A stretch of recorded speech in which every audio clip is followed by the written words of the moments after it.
অনুচ্ছেদের প্রশ্নগুলো একবার দেখো, এটা দেখার দরকার আছে। যেটা আমরা বললাম, প্রথমে প্যাসেজটা একবার পড়তে হবে, একবার প্যাসেজটা পড়ে নিতেই হবে।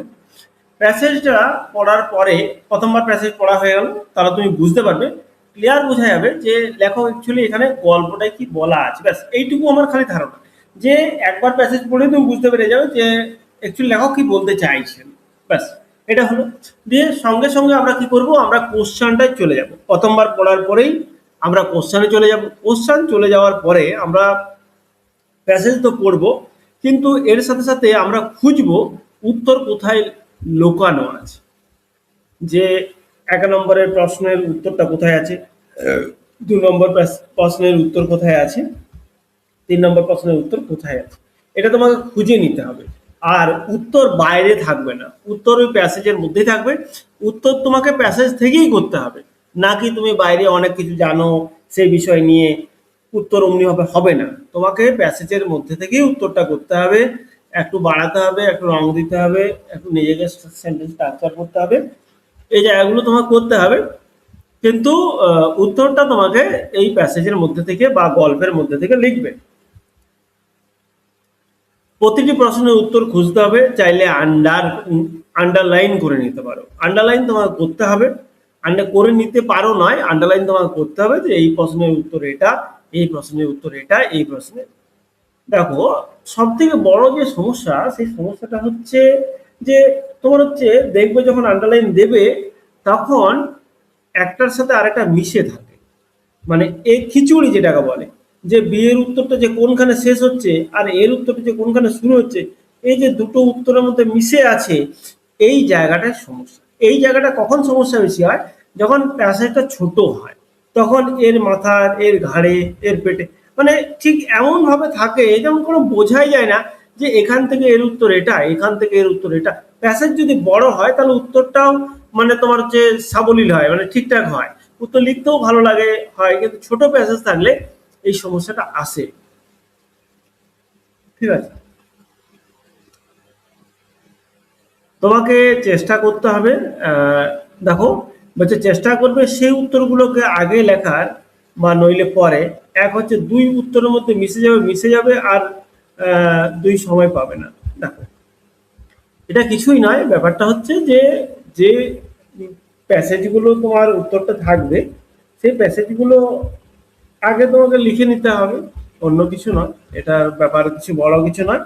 আর সে মিশে থাকলেও কিছু করার নেই, তোমাকে লিখতে হবে, ক্লিয়ার করা যাবে। কিন্তু আন্ডারলাইন করলে এখানে সুবিধাটা পাবে, যে আমি আহ, ধরো এই অংশটা এটা লিখবো, আর পরের অংশটা এই এই উত্তরটার জন্য লিখবো। তাহলে আগে তোমার ডিভিশন হয়ে গেলে, ভাগ হয়ে গেলে, সবাইকে সমান ভাগটা দিতে পারবে। নইলে কি হবে, যে এর ভাগ বেশি পড়বে, ওর ভাগ বেশি পড়বে। মানে একটা প্যাসেজের মধ্যে, মানে একটা প্যাসেজের একটা অংশের মধ্যে উত্তর আছে দুটো একসাথে, তাহলে তুমি তো ভাগ করে নিতে পারো, তাহলে সমান সমান ওকে উত্তর দিতে পারবে। বা একটা প্রশ্নের উত্তর খুব বেশি হয়ে যাবে বা খুব ছোট হয়ে যাবে, এমন কিন্তু কিছু হবে না। হ্যাঁ, এই জায়গাটা একটু দেখে নিতে হবে। যখন আমরা প্যাসেজ, আমরা তো উত্তর করবো এমন নয়, এর নেক্সট ক্লাস তো আমরা ধরে আলোচনা করবো যে আমরা এইভাবে প্র্যাকটিস করবো বলে, তাই না? তো আজকে তো খালি আমি তোমাদেরকে নিয়মগুলো বলছি, এরপরে তোমরা বই খুলবে, নিয়মগুলো আর একটু দেখে নেবে, আরো কিছু নিয়ম তো থাকবে। আমি তো খালি তোমাদেরকে একটু প্র্যাকটিক্যাল নিয়মটা বলছি, যে এই তোমার অসুবিধা হবে, এই করতে হবে। আরো তো কিছু থিওরির নিয়ম আছে, এইভাবে লেখা চলবে না, এইভাবে লেখা চলবে, ওই নিয়ম, এগুলো দেখবে বইয়ে থাকবে। ঠিক আছে, বা একটু গুগল করে নেবে, সার্চ করে নেবে, তাহলে বুঝতে সুবিধা হবে। হ্যাঁ? নিয়ম সার্চ করলেই তো সুন্দর পাবে, বা চ্যাট জিপিটিতে একবার সার্চ করলেই বোঝা যাবে যে কি কি আছে নিয়মগুলো, ব্যাস আর কিছুই নেই। হুম। কিন্তু এই নিয়মগুলো তো আর বইয়ে তো এতে পাবে না, তখন অসুবিধা হবে। এগুলো প্র্যাকটিক্যাল নিয়ম, যাতে কেউ হয়তো, তোমরা হয়তো অনেকে দিয়েছো পরীক্ষা, তাহলে তোমরা ভালো বুঝতে পারবে আমি কি বলতে চাইছি। এবার যারা একবারে পরীক্ষা দেয়নি মেনসে, তাদের একটু অসুবিধা হবে। যারা দিয়েছে তাদের ঠিকই লাগবে যে না, এইভাবে হয়তো কিছু কিছু গন্ডগোল হচ্ছে, এভাবে সমাধান করা যেতে পারে। যখন প্র্যাকটিক্যাল পরীক্ষা দেবে, তোমার হচ্ছে মক দেবে, তখন তোমাদের এই জিনিসগুলো ক্লিয়ার হয়ে যাবে। তোমাদের এমন হতে পারে যে হয়তো বুঝতে অসুবিধা হচ্ছে, বা আমি কিছু বলছি মনে হচ্ছে ফালতু বকছি, টাইম টাইম কিছু নেই, ফালতু বকে যাচ্ছে, এমনও মনে হতে পারে। কিন্তু যখন তোমরা প্র্যাকটিক্যাল পরীক্ষা দেবে বা মক দেবে, তখন তোমাদের ঠিকই মনে হবে যে এইভাবেই করতে হবে, নইলে এটা সমাধান করা বড় জটিল হয়ে যাবে, তাই না? চলো তাহলে দেখি তারপরে। দেখো, বলছে চেষ্টা করো অনেকবার পড়তে, কিন্তু খুব বেশি পড়বার তোমার সময় থাকবে না, তিনবারই পড়তে হবে, তার বেশি কিছু হবে না, তিনবারই পড়তে হবে। তোমাকে এখানে নিজের ভাষায় লিখতে বলছে। তুমি হিসেব করে দেখতে পারো, নিজের ভাষায় লিখলেই নাম্বার বেশি পাওয়া যায়, মুখস্থ করে নম্বর আসবে না, আর এখানে মুখস্থের কোনো জায়গাও নেই। নিজের ভাষায় সুন্দর করে লিখতে হবে। আর চেষ্টা করবে অনুচ্ছেদ থেকে নেওয়া যাবে না এমন নয়, কিন্তু গল্প নেওয়া যাবে, কিন্তু তুমি হুবহু সেন্টেন্স বা ওয়ার্ড, বেশি ওয়ার্ড নেওয়া যাবে না, এক দুটো ওয়ার্ড তো নিতেই হবে, কিছু করার নেই।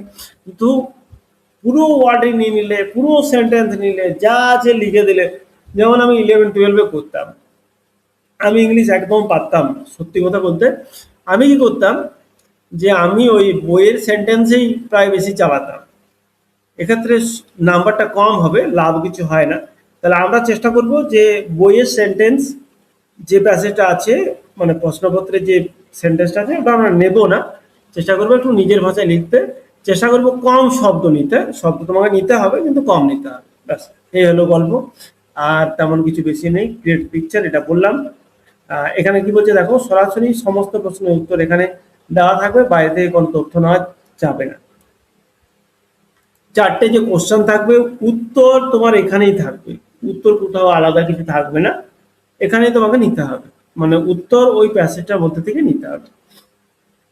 এবার দেখো, এইটা সবচেয়ে বেশি গন্ডগোল, যে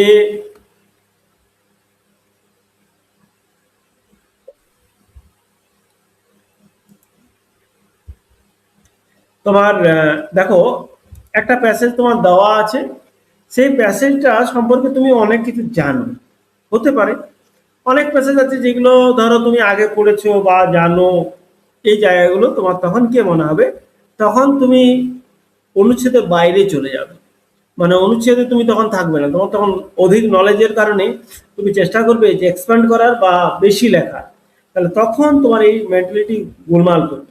তোমাকে অনুচ্ছেদ থেকেই উত্তরটা লিখতে হবে, অনুচ্ছেদেই তোমার শেষ কথা। আবার কি বলতে চাইছি দেখো, কি বলতে চাইছি, যে অনুচ্ছেদের মধ্যেই তোমাকে লিখতে হবে। কারো কিছু বলা থাকলে বলো বলো। শোনো, তোমরা যখন উত্তর লিখবে তখন এই সমস্যাটা তোমরা ফিল করবে।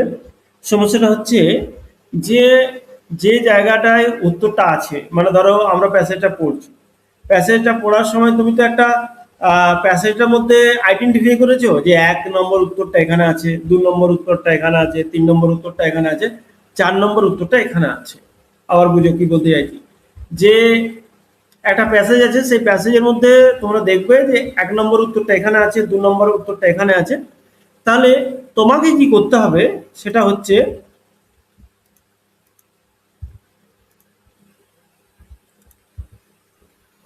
তোমাকে যেটা করতে হবে, সেই জায়গাটা প্রথমে আইডেন্টিফাই করতে হবে যে এইটা হচ্ছে আমার উত্তর, সেই জায়গাটাকে বর্ণনা করতে হবে, বর্ণনা করে নিজের ভাষায় বর্ণনা করা হচ্ছে উত্তর। এখানে সব থেকে ভালো ট্রিক্স হচ্ছে বিশ্লেষণ ধর্মী করে দু চারটে কথা দিয়ে ভেঙে বলা, এটা তোমাকে করতে হবে, মানে দু চার কথা দিয়ে ভেঙে ভেঙে বলা, সেই বিষয়টাকে ভেঙে ঘুরিয়ে ফিরিয়ে বলা। ঠিক আছে, অনেক সময় এই প্রবলেমগুলো আসবে, তাই তোমাদেরকে বলে দিচ্ছি, প্রবলেমগুলো ফিল করবে তোমরা। এমন এমন প্যাসেজ দেখবে না, প্যাসেজে তোমার একটা লাইনে উত্তর থাকবে, ওই একটা লাইনে উত্তর না ভেঙে বলা, দেখবে দূর থেকে দূর সব থেকে টাফেস্ট মনে হবে। তোমার 10 নম্বর আছে, একটা লাইনে উত্তর আছে, তুমি প্যাসেজ থেকে যখন পাবে, কি করবে তুমি, কি করবে বোঝাও আমাকে, যে একটা লাইনে উত্তর আছে, ব্যাস এবার তুমি করো, উত্তর লিখো, কি লিখবে, সম্ভব না, কারো পক্ষে সম্ভব না। আমাদেরকে দিলে না 5বার ভাবতে হবে যে কি লেখা যাবে, চারটিখানি জিনিস নয়। তোমাকে তখন কি করতে হবে, দু চার কথা এদিক ওদিক করে ভেঙে বলতে হবে, ওই ওয়ার্ডকে ভেঙে বলতে হবে, সেন্টেন্স বানাতে হবে। ঠিক আছে, নিজের ভাষা দিয়ে লিখতে হবে, কিচ্ছু করার নেই, বিশ্লেষণ ধর্মী করে দিতে হবে, তখন ভেঙে ভেঙে বলতে হবে, কিচ্ছু করার নেই, তাছাড়া এই জায়গাটা প্রবলেম আসবে। ঠিক আছে, এই জায়গাটা তোমাদের আবার দেখতে হবে। দেখো, দুই হচ্ছে সম্পূর্ণ বাক্যে লিখতে হবে, সম্পূর্ণ বাক্যে লিখতে হবে মানে প্রথম থেকে শেষ অবধি পড়ে যেন ভালো লাগে, এটা তোমাকে মাথায় রাখতে হবে। মানে উত্তর লিখে দিলাম চলে এলাম, এমন কোনো গল্প নেই। 1 নম্বর উত্তরটা অবশ্যই প্রথম থেকে শেষ অবধি পড়বো, ভালো যদি লাগে তাহলে ঠিক আছে, যদি খাপছাড়া লাগে তাহলে ঘুরে লিখতে হবে। আর প্র্যাকটিসের সময় এই নিয়মগুলো যদি মেনটেন করো সব ঠিক থাকবে। পরীক্ষার হলে গিয়ে একবারে কারেকশন করে দেবে এমন গল্প ভেবো না, তোমার চেয়ে বহুত মহারথী ওখানে বসে আছে পরীক্ষা দিচ্ছে, সেটা তোমার মাথায় রাখতে হবে। তোমার কম্পিটিশন কোনো ফালতু কোনো ছেলের সাথে হবে না বা মেয়ের সাথে হবে না। কম্পিটিশন তোমাদের 19-20-এর মধ্যে পার্থক্য থাকবে, তার মানে এই নয় 19 আর 80 এমন ডিফারেন্স হবে না, 19-20-র মধ্যে ডিফারেন্স হবে। ঠিক আছে, এই জায়গাটা মাথায় রাখতে হবে সব সময়। তাহলে তোমাকে কি করতে হবে, সম্পূর্ণ বাক্যে লিখতে হবে, সহজ সরল করে লিখতে হবে, চলিত কথায় লিখতে হবে, ঠিক আছে। আর একটু কি সিরিয়াস হতে হবে, ঠিক আছে। আর যেগুলো নিয়ম পয়েন্টগুলো বললাম আমি, এই পয়েন্টগুলো তোমরা যদি বলো পয়েন্ট আকারে দিতে, আমি পয়েন্ট আকারে দিয়ে দিচ্ছি। পিডিএফ করে পয়েন্ট আকারে একবার দেখে নাও। এইভাবেই তোমাদেরকে উত্তর লিখতে হবে। হলো, ব্যাস এই হচ্ছে গল্প। তোমাদেরকে এইভাবে উত্তর লিখতে হবে, এইভাবে লিখলেই তোমরা সুবিধাটা পাবে, ঠিক আছে। আর এগুলো বলার কিছু নেই, যাই হোক। এবার